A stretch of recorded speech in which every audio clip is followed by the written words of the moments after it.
¿Qué son las políticas educativas?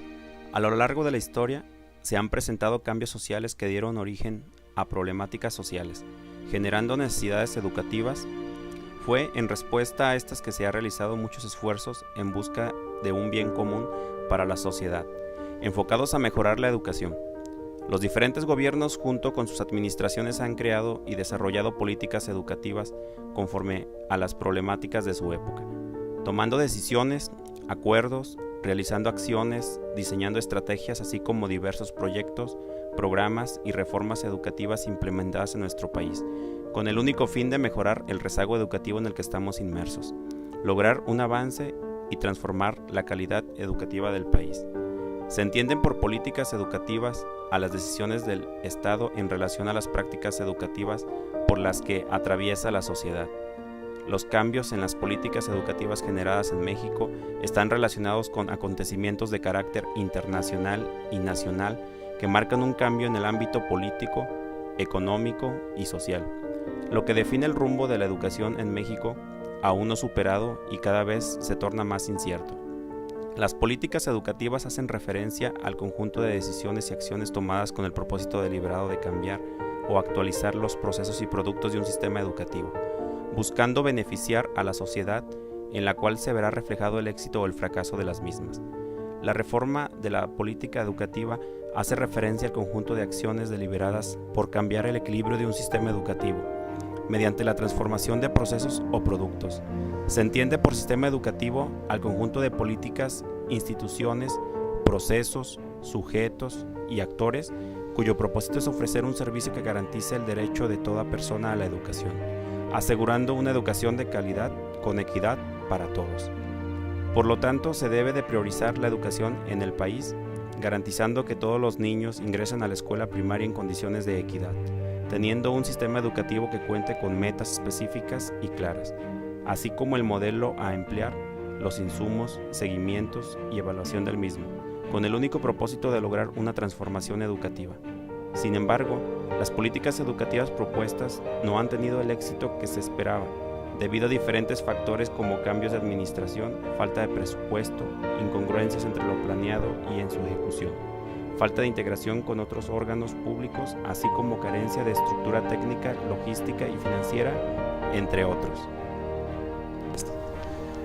¿Hacia dónde van nuestras políticas educativas? En el transcurso de los años, las políticas educativas han tenido modificaciones paulatinamente, de acuerdo al ritmo de vida y a las necesidades que se van presentando en México. Podemos afirmar que las políticas educativas van y ven hacia el futuro, buscando el crecimiento de la educación. En 1921, la Secretaría de Educación Pública, SEP, se establece formalmente en México, quedando institucionalizada la educación en el país a cargo de su primer titular, José Vasconcelos. Su percepción de la educación era nacionalista e integradora, tanto del mestizo como del indígena, y se propone aumentar las escuelas y establecer bibliotecas. 1934-1945, el presidente Lázaro Cárdenas implementó la educación socialista, en la cual plasmó la idea de formar hombres libres de prejuicios y fanatismos religiosos. En 1945, el presidente Manuel Ávila Camacho consolidó el proyecto de la educación tecnológica. 1958, Jaime Torres Bodet promovió la Escuela de la Unidad Nacional. Diseñó el primer plan nacional, llamado el Plan de 11 años. Este plan favoreció la apertura de la escuela, formación de docentes, mejorar la calidad de la enseñanza, libro de texto gratuito para la educación primaria. 1976. El presidente Luis Echeverría fomentó la creación de instituciones de nivel medio superior y superior. Se aprobó la Ley Federal de Educación Superior del Instituto Nacional de Adultos, INEA, y el Consejo Nacional de Ciencias y Tecnologías, CONACYT. 1976-1982.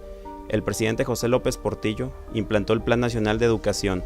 Sentó el precedente para seguir presentando planes y programas nacionales en educación. 1982-1988. El presidente Miguel de la Madrid estableció el Programa Nacional de Educación, Cultura y Deporte. Planteaba una revolución educativa, elevar la calidad fomentando la formación integral de los docentes, vincular educación y desarrollo y hacer de la educación un proceso participativo. 1988-1994.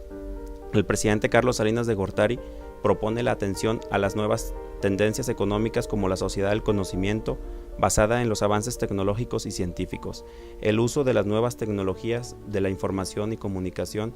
La educación secundaria se vuelve obligatoria y se crea la Ley General de Educación. 1995-2000. El presidente Ernesto Zedillo Ponce de León dicta las políticas educativas centradas en la educación básica, la educación para adultos y la educación media superior y superior. Se realizó una reforma curricular en primaria y libros de texto gratuitos. 2001-2006. El presidente Vicente Fox Quesada acentúa la atención en el bachillerato y la formación técnica equivalente. Se consolida la educación y capacitación para adultos con la premisa la educación para la vida y el trabajo. 2007-2012. El presidente Felipe Calderón Hinojosa implementa el programa sectorial de educación que tiene por objetivos elevar la calidad de la educación, ampliar oportunidades educativas, impulsar el desarrollo y utilización de tecnologías de información y comunicación para apoyar el aprendizaje, ofrecer una educación integral en valores y desarrollo de competencias, ofrecer servicios educativos de calidad y fomentar una gestión escolar e institucional que fortalezca a los centros escolares en la toma de decisiones. 2013. Actual reforma educativa, bajo el mandato de Enrique Peña Nieto, enfocada a la creación del sistema de servicio profesional docente, integrado por cursos para docentes y para la promoción a cargos con funciones de direcciones, de supervisión en la educación básica y media superior, con atribuciones al Instituto Nacional para la Evaluación, INE, para evaluar el desempeño y resultados del sistema educativo nacional. ¿Qué tendencias perciben las políticas educativas? Una de las tendencias más comunes dentro de la política educativa son las pugnas por redefinirla, ya que debido al avance tecnológico y la globalización, que son cada vez más evidentes, nos obliga a reflexionar sobre sus objetivos y su futuro.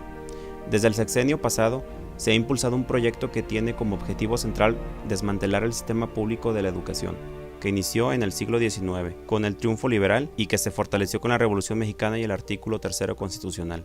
La meta fue muy sencilla, pero vital para la construcción de la nación: inculcar en la población una serie de valores, símbolos y creencias que sirvieran como núcleo de la identidad nacional, pero además conformar un sector de trabajadores de la educación que tuviera la misión de proteger y promover los valores de la educación como un bien público. En ese sentido, la educación pública sirvió como punta de lanza para acabar con la iglesia en la educación y para homogeneizar contenidos y fines educativos, pero también su carácter público estuvo y está orientado a definir la educación pública como una inversión social y no solamente individual. De otro modo, si la persona invierte recursos para pagarse una carrera en una institución privada de educación superior, al terminar sus estudios saldrá a la calle con el deseo de recuperar su inversión. Ya no se concibe a la educación como un bien social, público, sino como un bien privado, personal, y es imposible negar que la tendencia neoliberal en la educación se ha ido fortaleciendo en detrimento de la visión social. El papel que ha jugado el neoliberalismo para transformar los valores que impulsan el proceso educativo en el mundo resulta fundamental para comprender las presiones y conflictos que enfrenta el sistema educativo mexicano y las perspectivas que abren hacia el futuro. Aquí es importante insistir en que las acciones de un sector crítico de maestros de educación básica de la política educativa del gobierno actual no aparece despertar la solidaridad de otros sectores del gremio, en particular de los profesores universitarios, que omiten considerar el impacto de la reforma educativa como una amenaza directa a sus condiciones laborales. El neoliberalismo no es un simple modelo de desarrollo, sino una ideología, que tiene como objetivo modificar los patrones de pensamiento, la manera de percibir los problemas y el afán para polarizar el mundo social entre los que están a favor del progreso y los que se le oponen. El neoliberalismo es, por lo tanto, conjunto de ideas que promueve intereses específicos y sataniza todo lo que no comulgue con ella. Es así como su poder no solo se manifiesta en la manipulación de las políticas públicas o los principios educativos, sino que aspira a influir en el tejido cultural de las sociedades contemporáneas, como una plataforma desde la cual pueden ser invadidos todos los campos del conocimiento humano y poder así tener un mayor control social y poder imponerse sin necesidad del uso de la fuerza bruta. Asimismo, las políticas neoliberales le han dado una enorme fuerza de gestión y de control a la burocracia educativa, que con el argumento de mantener la calidad en la educación se ha convertido en el factor real de poder en el interior de los centros escolares, no solo por su control sobre el presupuesto, sino por ser el intermediario entre la comunidad y los órganos evaluadores externos, que definen en buena medida el nivel de recursos que recibirán para llevar a cabo sus labores sustantivas.